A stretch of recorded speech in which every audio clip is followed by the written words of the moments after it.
Welcome back to Brick Wall Breakdowns, episode number 11. I'm Max Dean. You can find me on Twitter at TheMaxDean.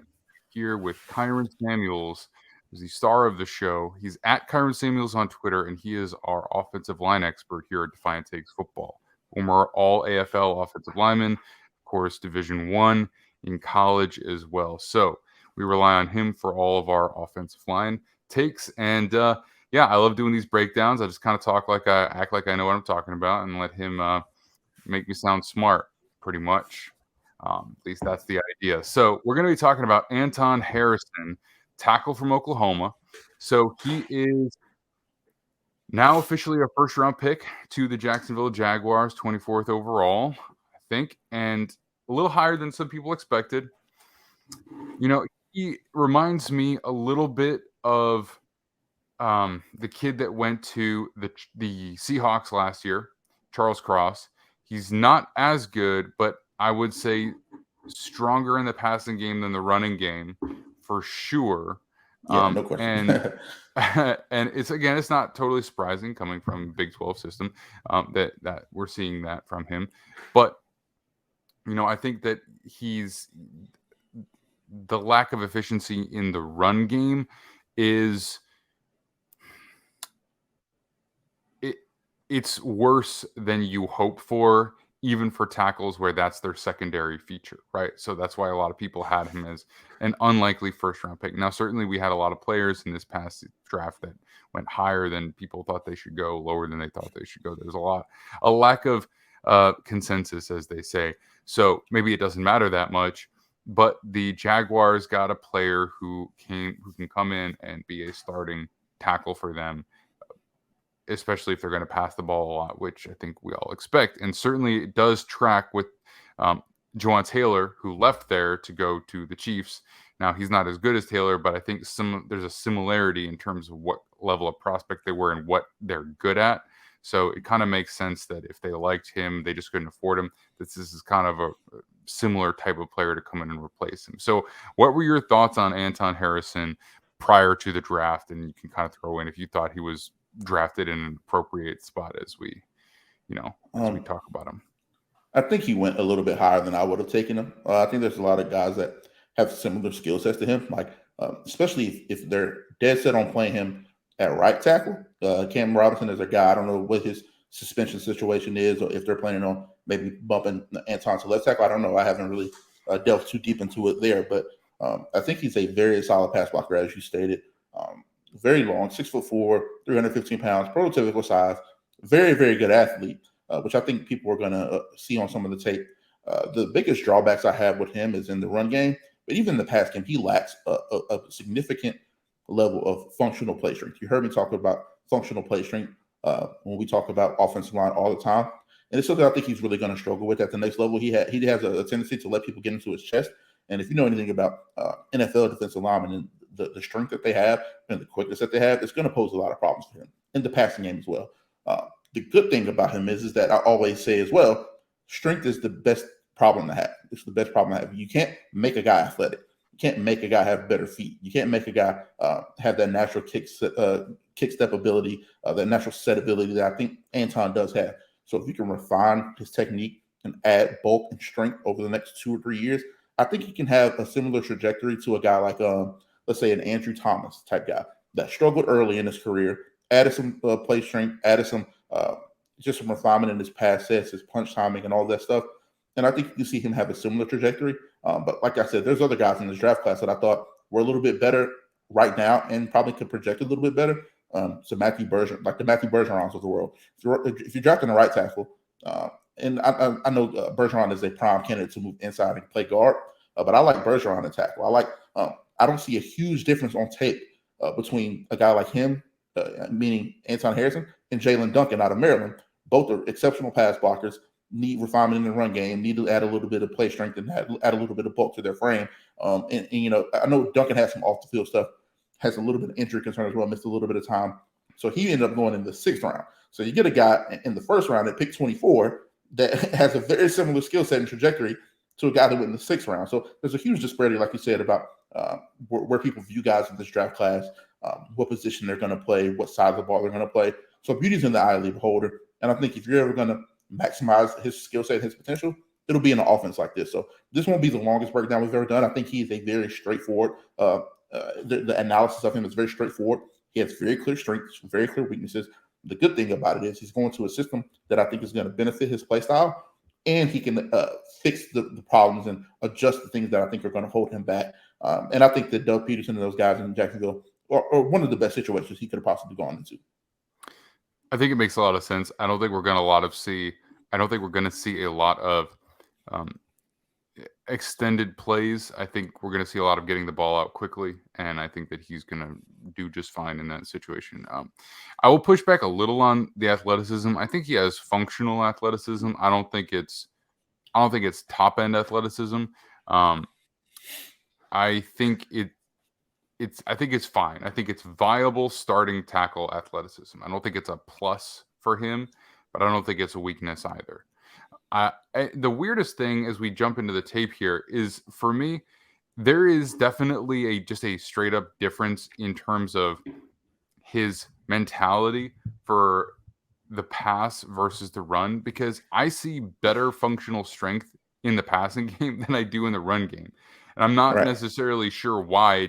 It seems like a mentality thing for him. So, we have just 5 plays here, and we're going to show, I think, more of what he's good at than what he's not good at. But let's take a look and see what we see. Yeah, and just prefacing that a little bit, I did show the plays that I got the bad stuff out of the way earlier. So I got the stuff that I didn't like out of the way. And you see a little bit here. Like, this is some of the functional play strength that I talk about.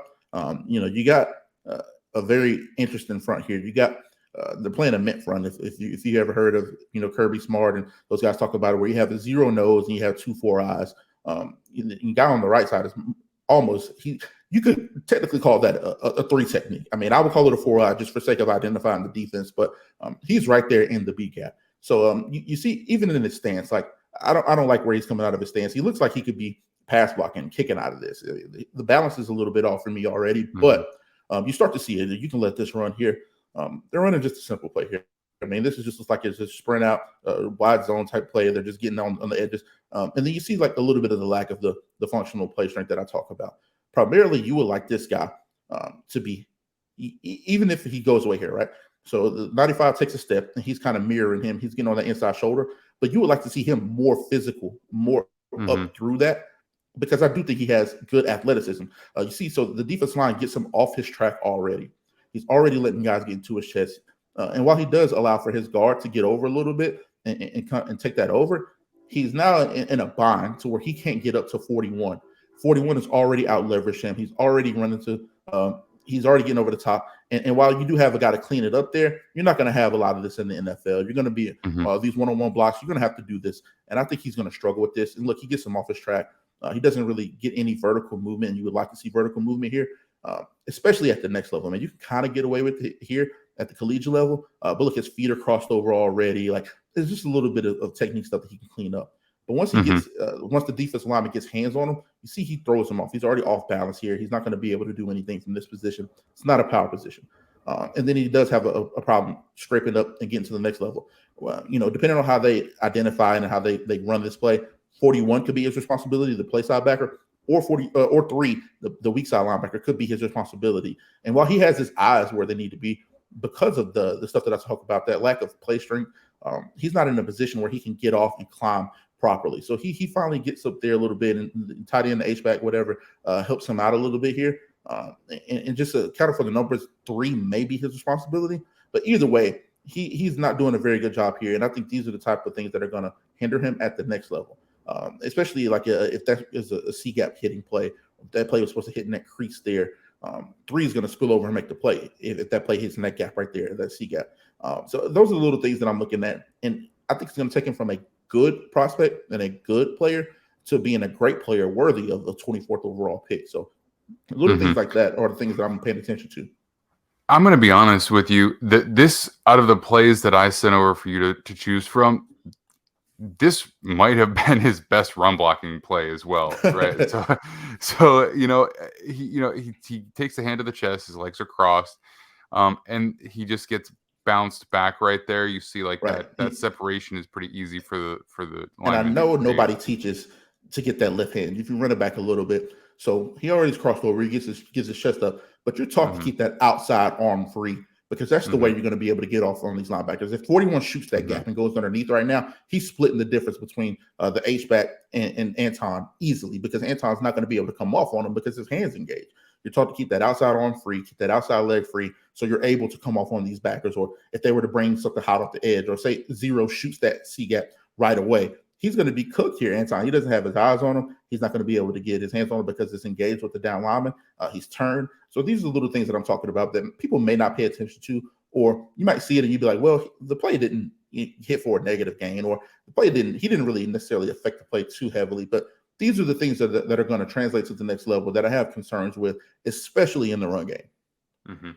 Yeah, I mean, you have to realize something too, that from a numbers perspective, he is at an advantage because this is a quarterback run play, right? So they have an extra blocker coming out of the backfield. So number 0 there, this is a guy where you would expect the running back to probably need some help there. You would expect number 9 to need help picking up an edge player who's as big as this. That's probably, to at least some degree, his responsibility to pay attention to. And he's not. And the running back 9 does a great job there. But it's just... That's my guy, Braden Willis, by the way. He's the H-back number 9. He's a tight end type player. Braden Willis, the 49ers drafted him. He's one of my favorites in this class because of look at the effort that he gives blocking. I know this is not tight end school here, but this is the type of stuff that I like to see. The tight end, the H-back, should not be more physically imposing and more dominant in the run blocking area than your starting left tackle is. And if you watch, I'm telling you, I have a cut up of this guy. I did a breakdown on him just through Twitter. I have a cut up of him. This is what he did to everybody for 2.5 seasons there at Oklahoma. He was the most physically imposing run blocker for that team, and he plays H-back. So like the mentality that you talked about, we're typically used to seeing that from the starting left tackles, from the big guys. So it's kind of a funny thing to look at when we talk about comparing the mentality of how they go about run blocking. All right, so moving on to our next play here. We have, I believe, unless it's cut off, I believe that this is a 4-man front with the, I guess, number 88 on the edge there, possibly in a 2-point stance. We'll see if he keeps it. So a little bit different here. Yeah, this is another one of those functional play string things I talk about. So I think this is important to note because like most people will watch this and say, well, he blocked the guy. His guy didn't make the play. But look at the lack of play strength. He position blocks. He does just enough. But look at his feet. He has a down block on this guy. There should never be a scenario at 6'4", 315, 320 pounds, whatever he is, where this guy is getting that leverage on you and he's extending the block. 93 is also doing his job. Whoever the linebacker is, number 3, number 41, scraping over, they're not worried about the possibility of 71 coming off on them, or they're not getting taken to those guys to kind of muddy the picture for them. This is what you want it to look like from the defensive line standpoint as well. He's going against this is like the sled dummies here where he's just extended. Boom, look at his knees. His eyes are in his gap. He has his guy extended. He's driving him back. This is what it looks like for defensive line teach tape as well. Only thing he can do better here is shed the block and make the play. But this is some of the also functional string stuff I talk about. Imagine if this is Chris Jones at the next level. Imagine if this is, Jeffrey Simmons or Quentin Williams, a guy of that ilk. He's going to be going up against these guys. He's in the AFC South. So he's not, imagine if this is DeForest Buckner here instead of 93 from Texas. Like, that's the type of guys he's going to be going against. And if this guy has you, driving in the backfield, has your feet in the air, you're not able to dominate him from that down block. And he does end up spilling over to the top. The running back is already out the gate. I mean, you look at 64 here. I mean, great block by 64 coming around, pulling, getting on the linebacker. 22 gets just enough. And then the insert player is also doing a great job here. So when you look at the rest of the team, they do their job and it allows the play to burst here. But when I'm looking at Anton, this is the functional play string stuff that I talk about that I would like to see him improve on. Yeah, look how wide the hands are here too as he comes in. So like he's coming in, he's leaning, and his hands are wide open. He seems to do much, much better in a reactive situation than he does in the in an attacking or dictating situation. Right? He doesn't seem to like to strike first. He seems to prefer to have the defensive lineman give him some kind of tell as to what he wants to do, and then he reacts to it, which is why he's a better pass blocker most of the time. in a true pass set, you are reacting on some level, right? You kind of have your counter set up to whatever it is that the defensive lineman is trying to do on his way to the quarterback. And he doesn't really seem to have a natural feel for being the one who's the aggressor. So, seem here he comes in hot. It's like he's taking the step, but he's not really doing anything else that is making a statement that I'm willing this play to go where I want it to go, right? So he gets the hands inside, it gets lifted and basically pushed back. I mean, I think the reality is that if the defensive lineman was attacking harder here, he could put him on his butt more likely than not. And he's really Yeah. just kind of two gapping at the moment. But he Yeah, kind or of at worst, shed him. Like in the NFL, yeah, he's getting shed here. He has yeah. his arms fully extended, his eyes where they need to be. 93 just takes a little bit longer shedding the block, and that may be just due to identification or just natural ability, right? I haven't watched much of Texas defense, but like I said, at the NFL level, he's at the AFC South. He's going to be going up against some dogs. He's going to see Jeffrey Simmons and those guys twice a year. He's going to see, DeForest Buckner and those guys. And while they may not be in mint fronts, you're not going to see a ton of four eyes at the NFL level. You're going to have to do these down blocks. You're going to have to come down and impose your will physically on some of these guys, and that could be a problem for him going forward. And I think a little bit to note here is that we saw two four eyes here, right? We saw some three down fronts the first two plays, and I think the four-man fronts is a little bit more comfortable for him, where he doesn't have to get in there and get dirty as much. And I think you'll see on some of the rest of these plays where he has some success. Right. All right. So pass rush situation here. And this is a negative. This is a negative and a positive play for me. But go ahead. I didn't mean to cut you off there. No, I was just laughing at this play. I mean, what are we doing college here? football, baby. But go ahead. But yeah, so it's a negative and a positive. So I'll get the negative out of the way. I don't like his feet off the rip. So if we go back from the beginning, I mean, his feet are a little lazy. I mean, he takes a little bit of a false step inside, and then his feet are a little just slow for me here. But this is the important part of the rep here. I don't like how he gives up his chest. And when I talk about punch timing, when I talk about technique and refinement, look at how low his hands are. You have the advantage. You have every advantage here as an offensive lineman. You have, the snap count, that you have a solo block, you're fanning out. You have this guy one-on-one. He allows for him to get into his chest, and he loses the hand battle off the rip. If this is any type of five-step drop, if this is any type of play where the quarterback's actually going to hold on to the ball, he would be in serious trouble here. But like I said, imagine this is some of the guys who's going to be seen on the next level. If you're giving up the punch here, you have terrible punch timing, you have terrible punch placement, you give up your chest, you're probably going to lose the rep 9 times out of 10, especially if the ball is being held longer than this terrible run fake and throwing the ball over the top here. But I do want to give him a little bit of credit because despite all of that, you get to see a little bit of the anchor, the athleticism. Watch his knees here.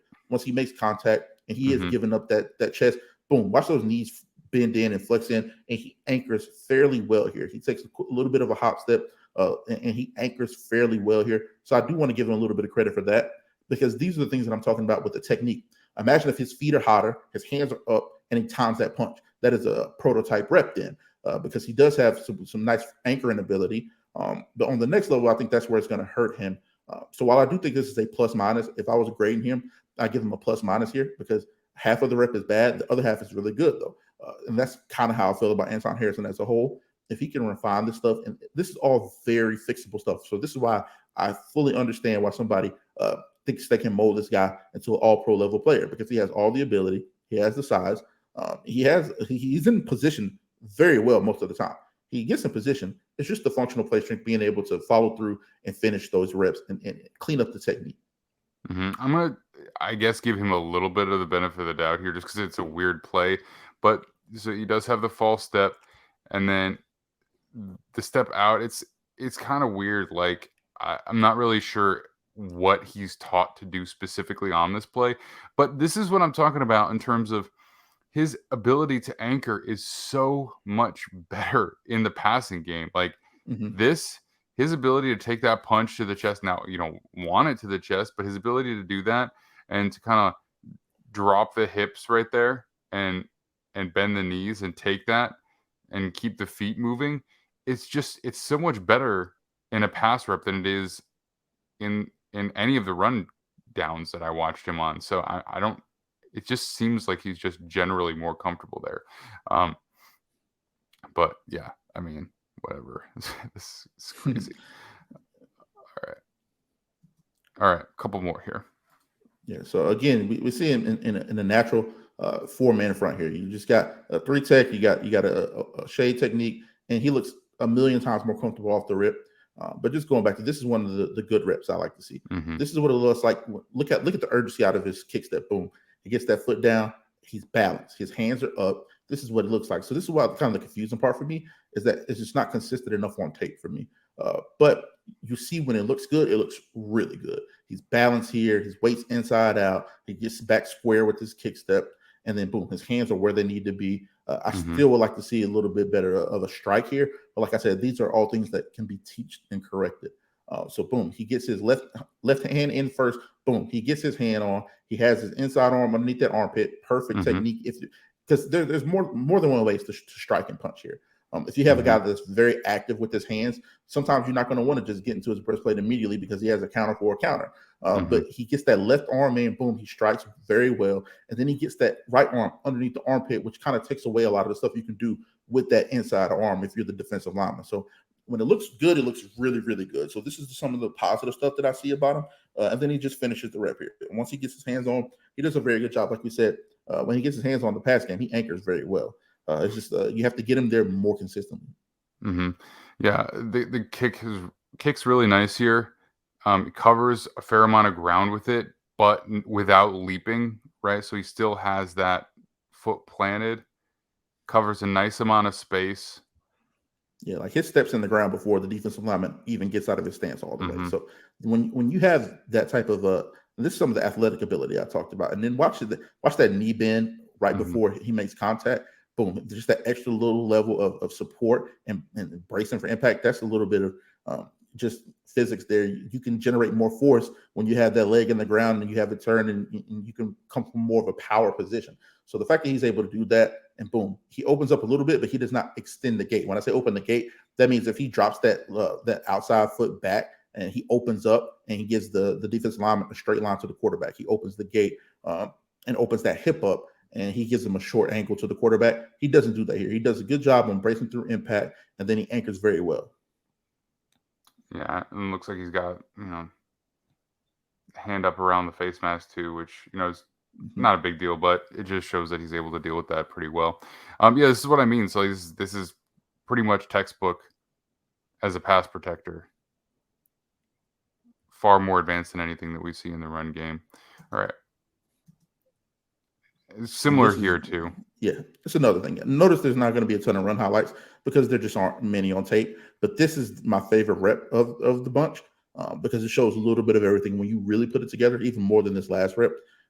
This guy's a little bit more wide. He has a little bit more pop in his stance. He's a little bit more juice, and you see Anton's able to match that athleticism. So when I talk about the athleticism, maybe he's not a combine guy that's going to wow you, and like some of these guys were able to do with the combine. But boom, out of his stance and his set is in the ground before the defensive lineman even moves. Then he does a good job with that inside hand. His inside hand is already in. He's making contact, and then from there, he's just shutting it down. And this guy, I believe, I can't remember the name, I'm drawing a blank right now, but this guy got drafted as well. It was a little bit later, but he got drafted Overshown, as well. maybe? I think that may be. But he does a very good job. Boom, like I said, before he even gets out of his stance all the way, that set is in the ground. And then boom, his hands are up where they're supposed to be. He throws that right arm up, the defender does, and it kind of takes a little bit of your punching ability away because if you're throwing it from distance, you don't have a clean surface to block. But he does a great job of getting that inside arm in, and boom, getting that left arm on that shoulder pad, and now it's just punching the mirror from that point on. And he does a great job with that, and that's where you see some of that strength that I talked about. If he's doing this on these earlier reps that I was kind of complaining about, he's shutting it down because you see what happens when he has the technique, when he gets his feet down, he has urgency in his timing in his set, he has urgency in his punch, good hand placement. You can see the natural strength that he does have shine through. And this is where you see it on one of those reps. He stonewalls this guy, and that's a perfect pass rush rep.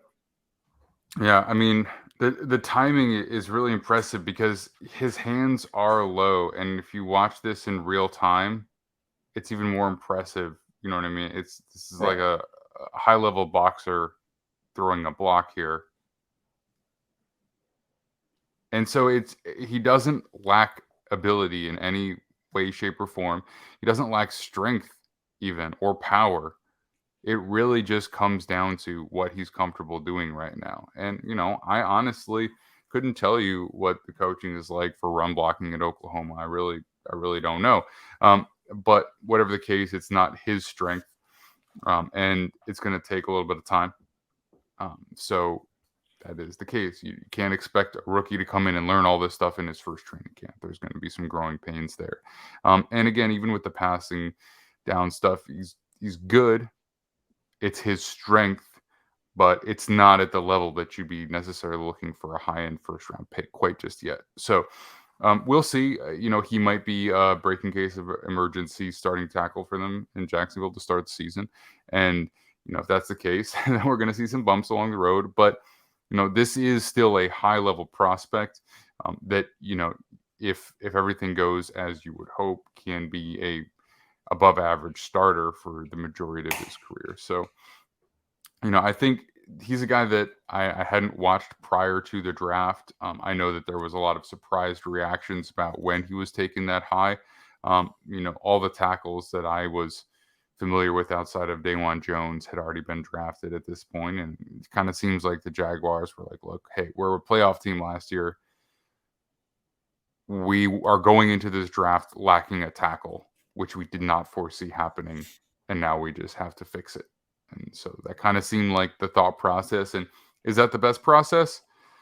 I don't know. But, I think I guess when you have a great quarterback or who looks like a guy who looks like he's going to be a great quarterback, you are afforded the luxury of doing things like this every once in a while. So any closing thoughts on Anton Harrison here? Not much. I said it all. I think he is a good prospect.